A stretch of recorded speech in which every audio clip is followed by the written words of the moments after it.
Hello and welcome. I'm very sorry for not having sound in the first video. I think I know what happened, so hopefully I've corrected the problem.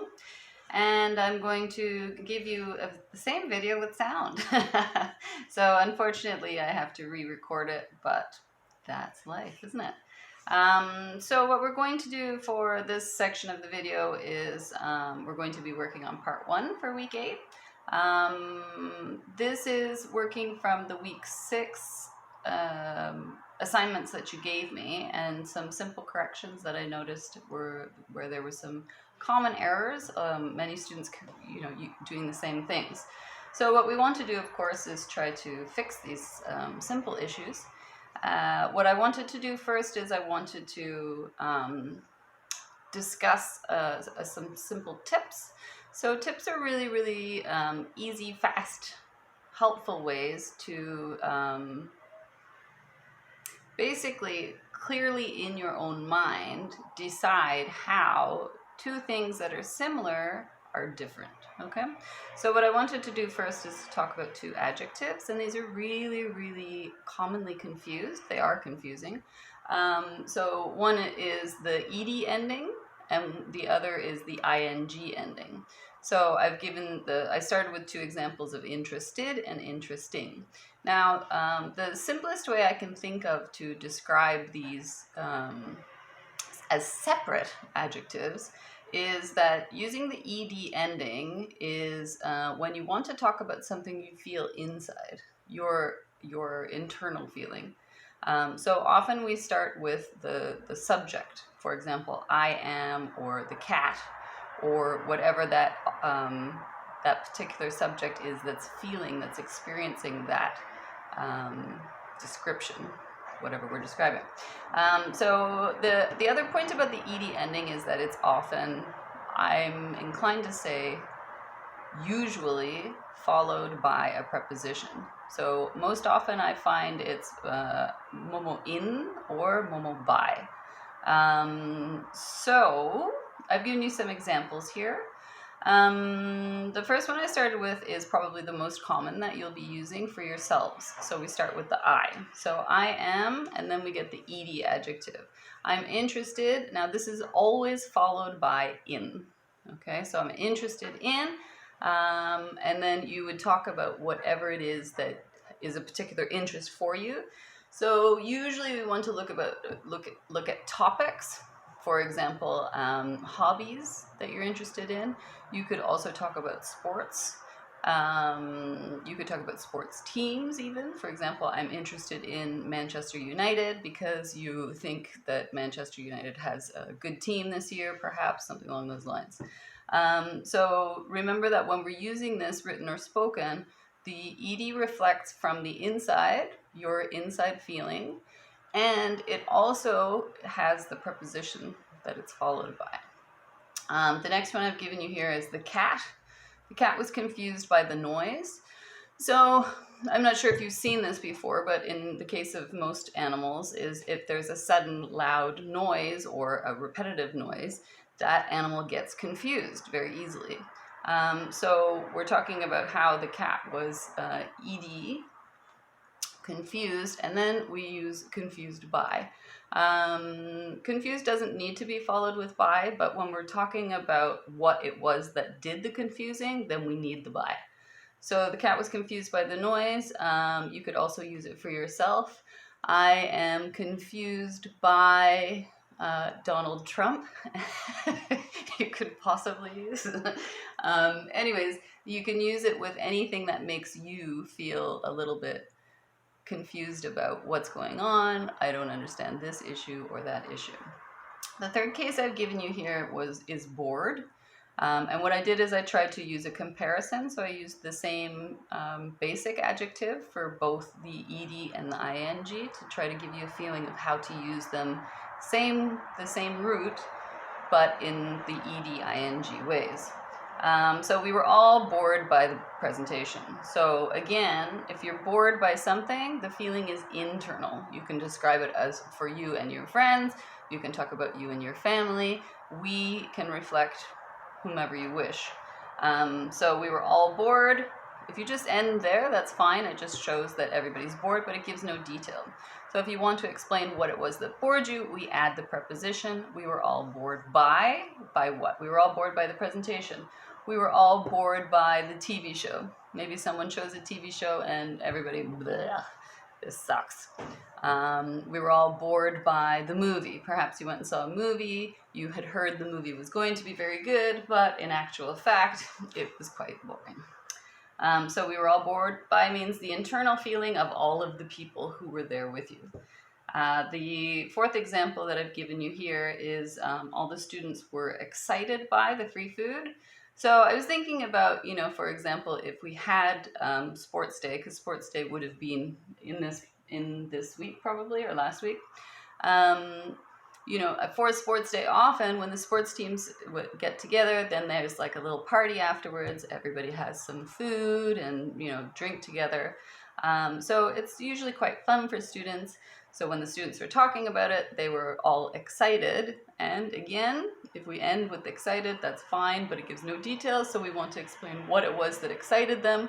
Then we say they were excited by the free food.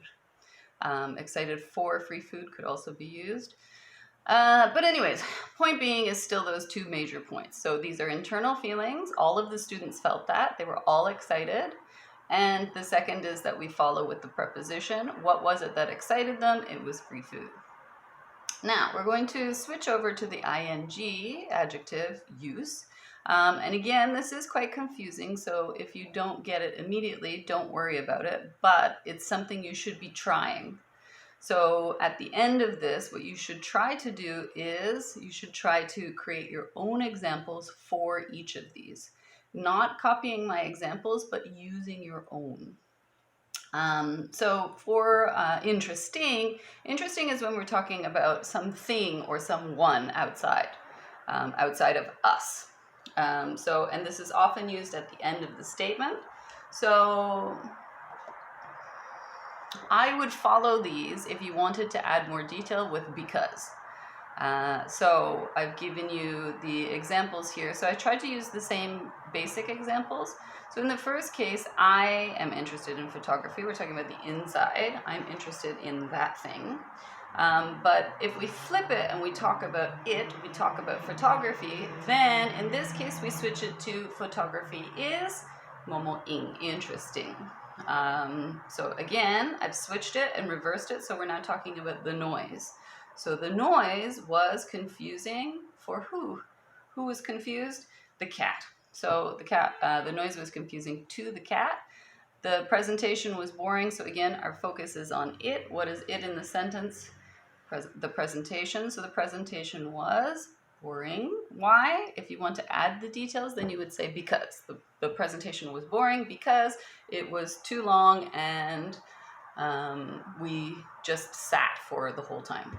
The final example, the free food was exciting. Again, we're talking about what are we talking about? It was exciting. The free food was exciting. So hopefully this will help you to use these words because they're really good words.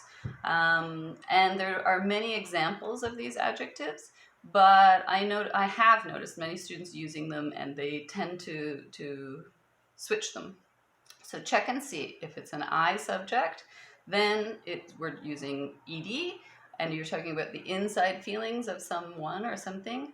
But when we're talking about something outside of you and we're referring to it, that thing or that person, then that is momoing. That is interesting.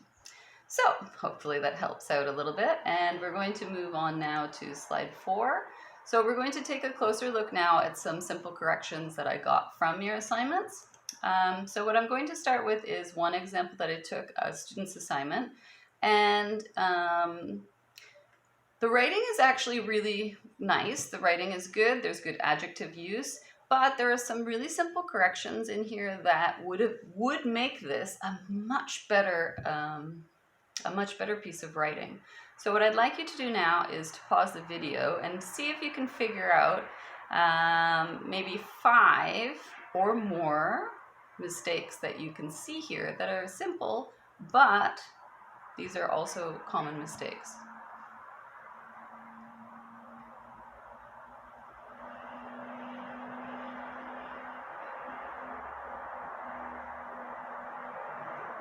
Okay, I'm going to continue on. So if you need more time, please do press pause and give yourself the time to check through the work.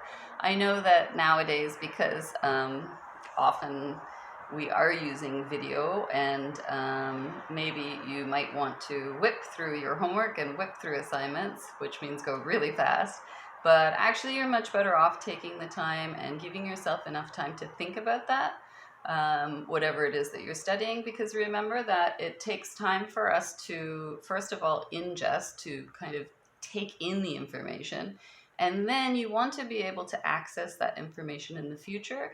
So you need to give yourself time to think about it. Maybe up around 7 times is what you need if you really want it to be remembered, because that is the idea of you studying, is to remember this information in the future. So hopefully a year from now, you'll still be able to remember these things and apply them, because this is really good practical information.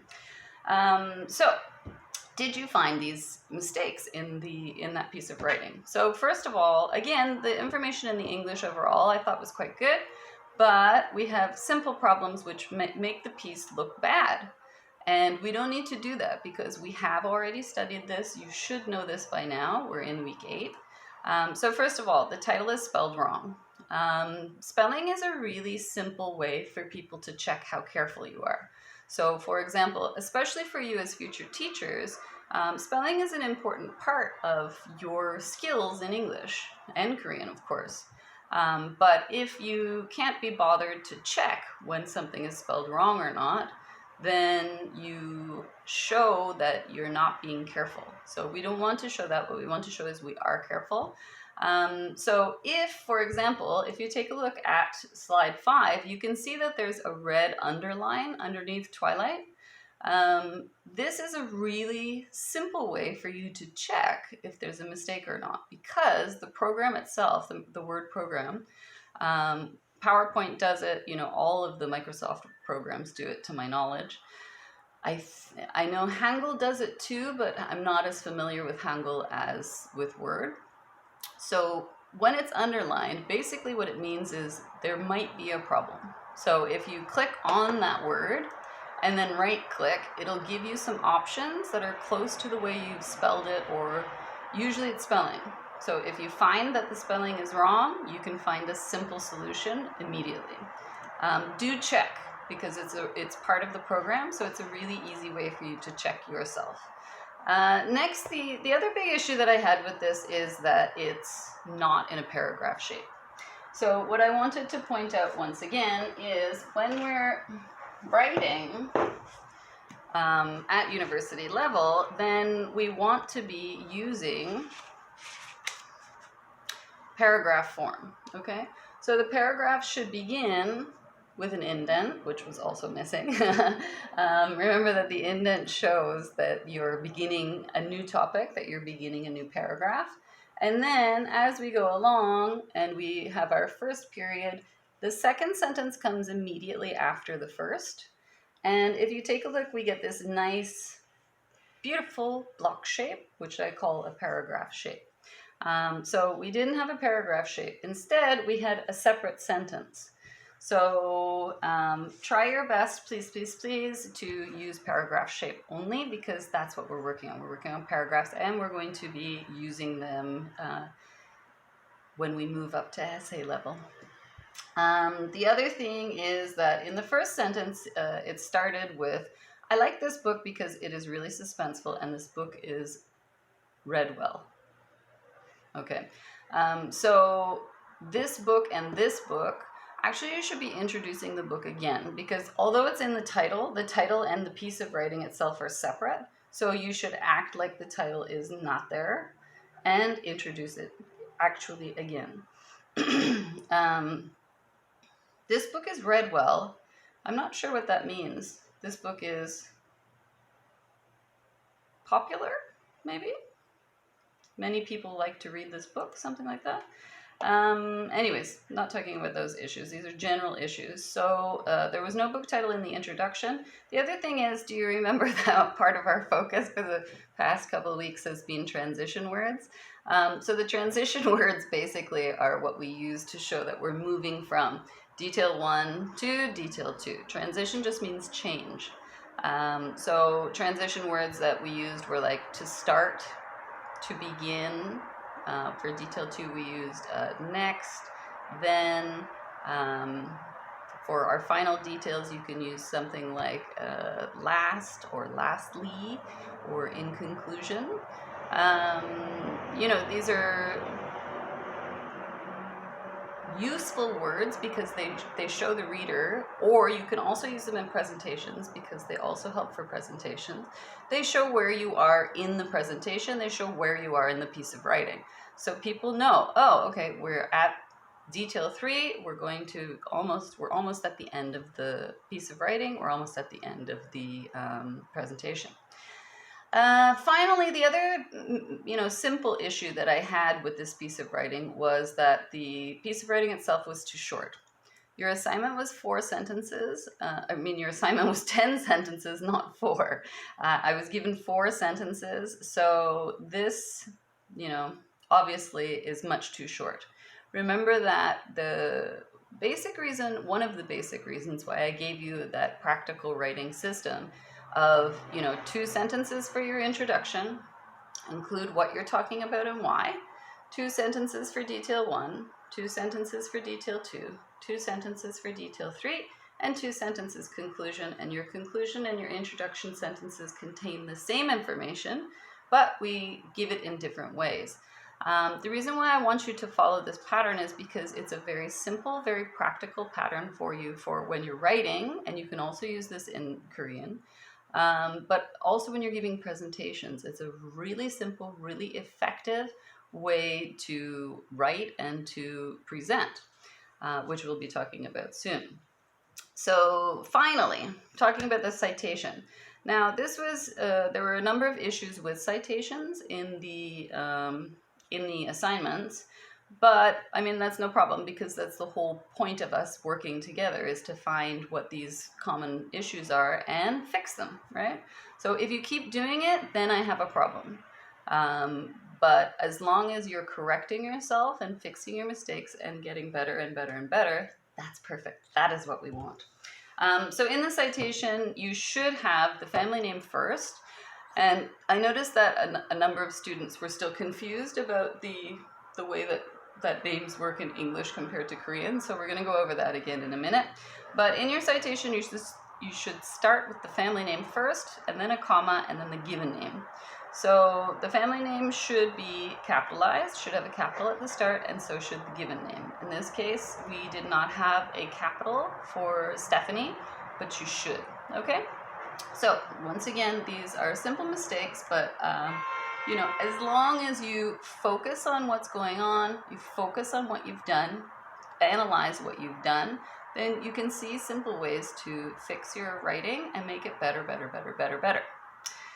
Moving on to slide 7, I'd like to talk about another tip. So this is another really simple tip, which many students seem to be confused about. So what I did is, I find it more effective to look at students' writing and then see simple ways for me to help as well. That's why I'm just giving you some simple tips. So one of the issues that I had for the second section of the assignment was many students were confused about these 3 starts for sentences. I like to, I want to, I would like to. So what I want to do is I want to discuss them separately to explain what the differences are. And again, I'm going to use the same examples for each so that hopefully you can see how each start differs in what you're telling people, the information you're giving. So in the first example, we have I like to. I like to means usually, normally, and it's a fact. So I like to eat peaches. Okay, so that means that's a normal thing. I eat peaches when I can find them. I eat peaches when peaches are in season. I enjoy eating peaches. I like to go shopping with my mom. That means that normally, usually, I like to go shopping with my mom because my mom has good taste in clothes. She helps me to choose wonderful things, and sometimes she pays for my things too, which is lovely. But the point is, I like to means that that's a normal, established fact for you. I want to implies I want to do that in the future. Okay, so in the future, I will do that is the plan. So I want to eat peaches means right now I crave peaches.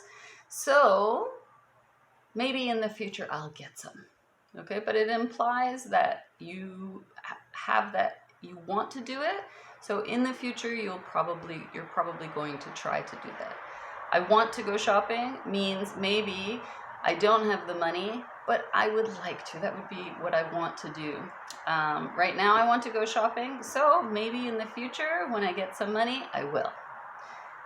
In the third case, I would like to, this modal verb is a little bit confusing for students because it's hard to teach, but essentially I would implies your choice of items. So if you choose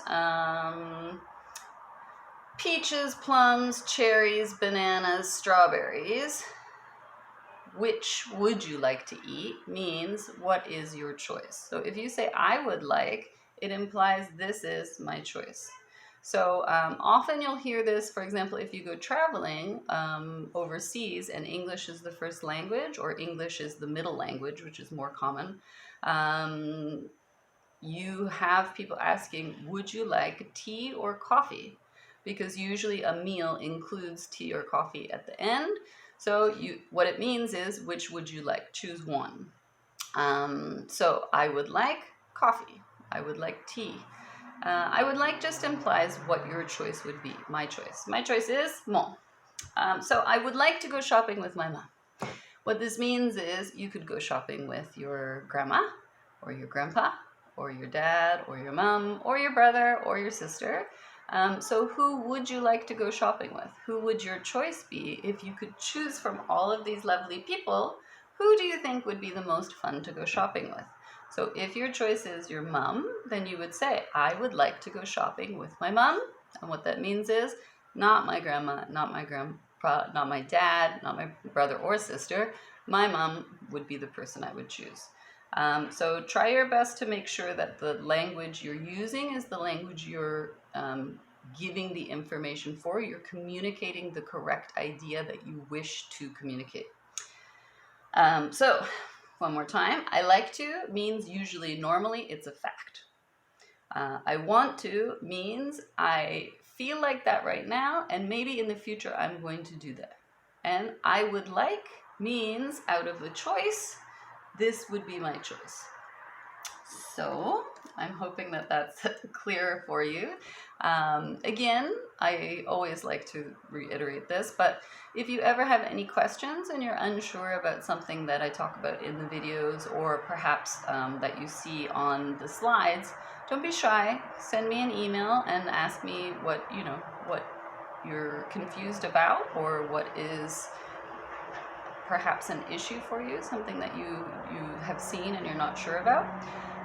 Because I do like hearing from you.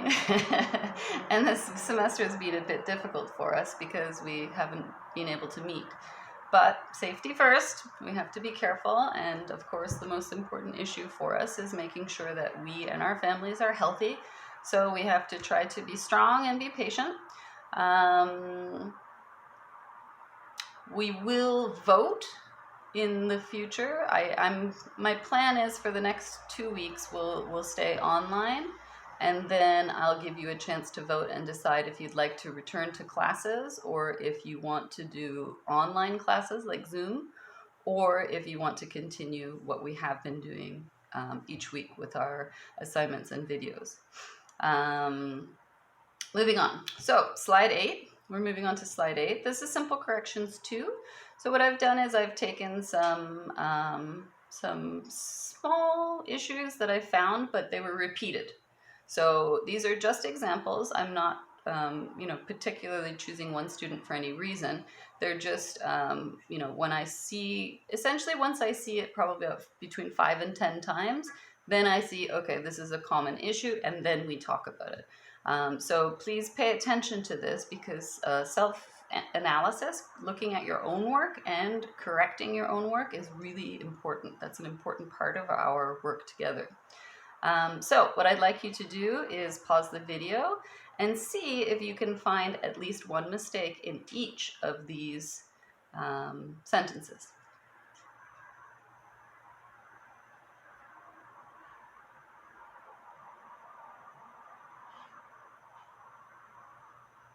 Okay, so if you need more time, please pause the video and give yourself the time to read through all of these. But for now, I'm going to continue and discuss each of these in turn. So, what I wanted to do first is to talk about Cervantes. So,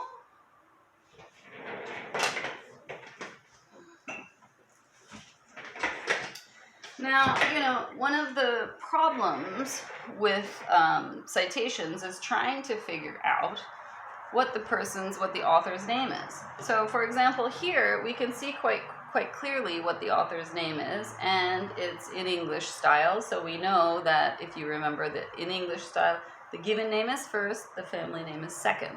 So when we use a citation, can you remember what comes first? Is it the given name or the family name that comes first?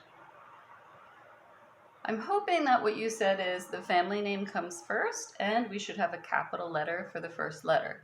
So in this case, we would put Asher, and then we would put a comma and J also would have a capital letter. So in this case, Miguel de Cervantes Saavedra. This is a Spanish name. So my issue with this, because actually we have his name written here. Okay, so we do have the full name, but usually his family name is credited as being Cervantes. So Cervantes would be his family name, and we can see that just from the front of this cover. So it can be really confusing, but you don't need to worry about that. What you need to do is just, you can ask me, don't be shy about that. But also, Miguel would definitely be his given name, so we need to change the citation so that the family name comes first, after a comma, of course. As well, I noticed that classic was spelled wrong. I'm hoping that wasn't the publisher's mistake.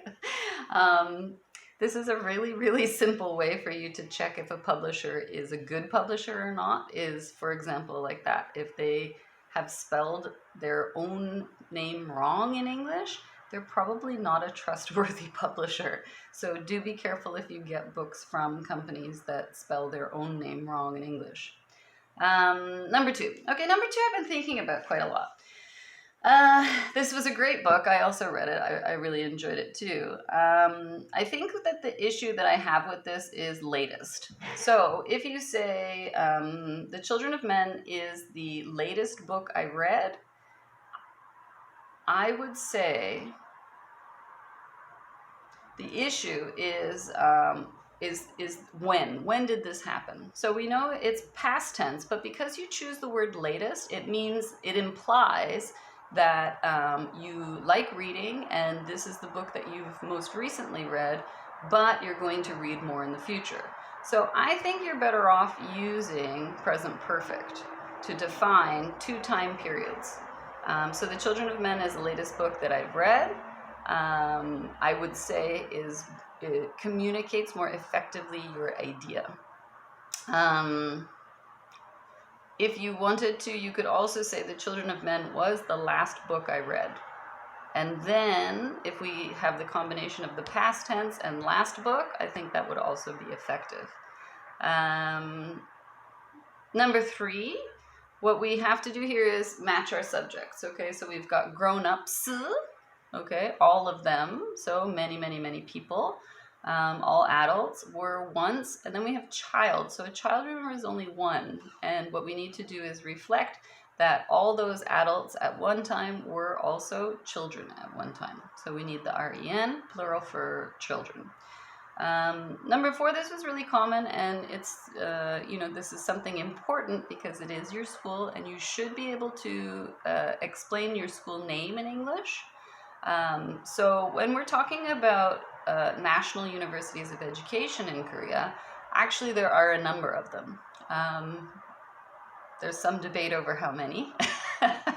But in any case, we do have a number of national universities of education in Korea, which means we want to know which one. So if you remember from when we talked about using the article the, this implies which one. It gives a specific name to that National University of Education. So which one do you go to? You go to the Gwangju one. So you would say, I attend the Gwangju National University of Education. If, however, you use GNUE, just the acronym, just the G from Gwangju, the N from National, U from University, and E from Education, because it's a short form, really it's only going to be us, the people who are part of the school, who know what GNUE means. So in this case, we wouldn't use the because there's probably only one GNUE. And even if there's more than one, we know when we're discussing GNUE that we are referring to GNUE, our school. So in that case, we would not need the.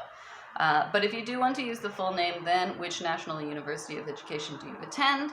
I go to the Gwangju one. Number 5, I chuckled with this one. This is not a good answer to give ever, and especially in an interview, do not answer this because people will giggle, they'll laugh. And they're not laughing at you, but it's just an obvious answer. So if you say, where do you live? And someone tells you, I live in Korea, we all live in Korea, even me. So we're not actually looking for that information.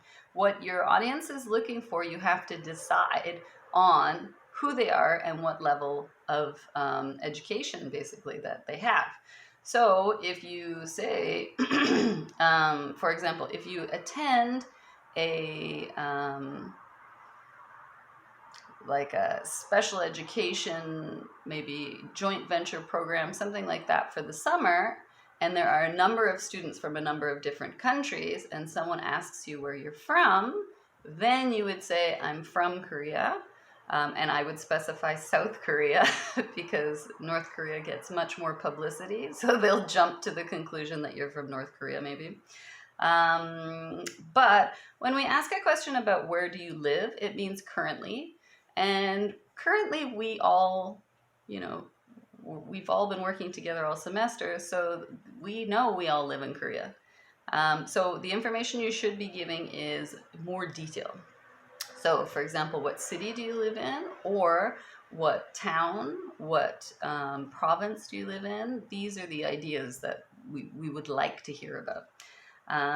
So what you want to be telling us is, where exactly do you live?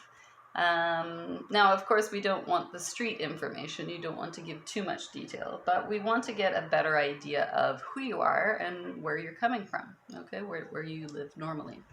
Number 6. Number 6 was interesting because we have an issue, first of all, with the tense that was chosen. So I am living in Seoul, Eunpyeong.